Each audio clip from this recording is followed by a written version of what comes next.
आवाज बदलला, आवेश बदलला, नजर घाबरली, अंग थरथरते.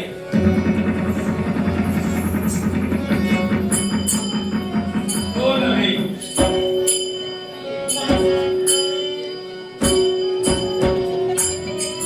आशीर्वाद. दोन्ही हातांना नमस्कार केला, दोन्ही हातांना आशीर्वाद. आपण कोण? यक्ष प्रश्न, आपण कोण? अरे वा, म्हणजे ही प्रिय आहे. तू स्त्री आहेस. याच्या पूर्वी कित्येक स्त्रिया पाहिल्या, पण अशी तू माघारी गेला, तू बुडालीस. मी कोण हा प्रश्न तू विचारला. मी यज्ञ. याच्या पूर्वी असं चित्र कधी पाहिलं नव्हतं. मी प्रथमच आपल्याला आमच्या आश्रमी पाहते. मला जे जे पाहत आहेत ते प्रथमच पाहते. कारण शंका उत्पन्न हे चित्र थोडं विचित्र दिसतंय, पण हे चित्र मुख्य चित्र आहे. हो. आपली होती. हा? पण या ठिकाणी मी का आणि कशासाठी आले? मला तोच विचार पडला. कारण रणसंग्राम पेटला होता, युद्धात माघार घेतली त्या भारतध्वजानं. पुण्यात तू आलीस. तुझं नाव काय? हे सौंदर्य, त्या सौंदर्य माझं लपलेलं नाव काय?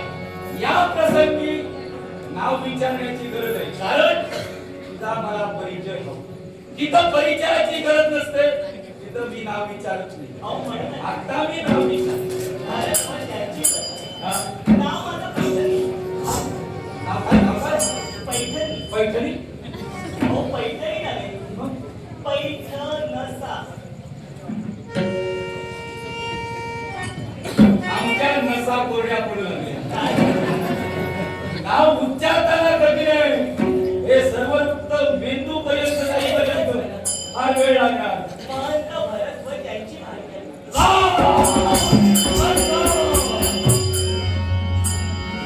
माझ्या शत्रूची माया. या मुठीचा त्याग करून तुझा पती कधीच निघून गेला. पण आपल्या बोलण्याचा आता या मुठीवर अधिकार माझा, अर्थात तुझ्यावर लागणारे पैठणी ताप. तुझ्यावर अधिकार माझा आहे. माझ्यावर अधिकार आहे. होय. तो कसा? कारण एकच, इथं अधिकार माझा, इथं राहणाऱ्या प्रत्येक व्यक्तीवर अधिकार माझा. नाही. कारण माझ्या अधिकारात तुला राहावं लागेल. कारण एकच आहे, हे अप्रतिम सौंदर्य मी पाहिलं. या सौंदर्याला पाहता तरी मी मोहित झालो. आणि शेवट असं वाटू लागलं, हे मोती उधळू नकोस, हे मोती उधळू नकोस. एवढं तुला सांगणार, याच्याबद्दल काही सांग. अहो, मी भारतवर यांची मागे एका पतीचं मी पाणी ग्रहण केले. हा? त्यामुळे माझं सारं सर्वस्व मी त्यांना अर्पण केले. अर्थात योग्य बोललीस. तू एका पतीचं पाणी ग्रहण केलंयस. मी अद्यापर्यंत ते काही केलं नाही. त्याच्यामुळे तू मला चालू शकतेस. मला त्याचा विचार नाही, मला फक्त माझा विचार आहे. आपल्या मार्गाने जाऊ नकोस, पण संघर्ष वाढतो. संघर्ष वाढला की वेळ वाढतो.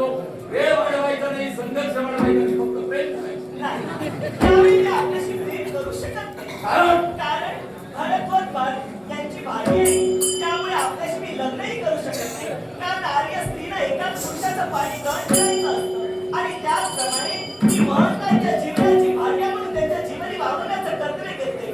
त्यामुळे मी आपली भार्या हा तुझा प्रयत्न झाला, तो माझा प्रयत्न नव्हे.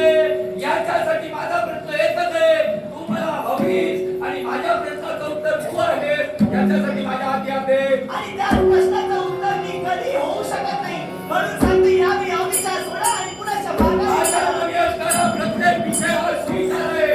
तुझ्या दृष्टीनं तो अविचार असेल. या विश्वाच्या ठिकाणी प्रत्येकाला इच्छा ही उपजत असते आणि तीच इच्छा या विश्वाच्या ठिकाणी वासना रूपानं प्रकट होत असते. माझी इच्छा ही वासना आहे, मला ती पूर्ण करायची आहे. अहो, तुमची इच्छा जर वासनाही नसेल तर ती इच्छा कधीच परिपूर्ण होऊ शकत नाही. अहो, तुमची इच्छा म्हणजे परमेश्वराची इच्छा नव्हे. पण यावेळी सामुच्या बोलाने सांगते, माझा मार्ग सोडा, मला माझ्या मार्गाने जाऊ द्या. आपल्या जाण्याचा प्रयत्न करू नकोस. प्रथम तुला सांगितलं, संघर्ष नको, फक्त प्रेम हवं. तू म्हणालीस माझी इच्छा म्हणजे परमेश्वराची इच्छा नव्हे. एकच प्रश्न विचारतो, परमेश्वर कुठं कुठं असतो? या विश्वाच्या प्रत्येकाच्या अंतर्यामी परमेश्वर असतो. जरा लोक नमस्कार करतात, कुठं जातील काही सांगता येत नाही. याच्यासाठी माझ्या अंतरी असणारा परमेश्वर मला सांगतोय, म्हणजे हा परमेश्वर आहे. या परमेश्वराला स्वीकारण्याचा प्रयत्न कर.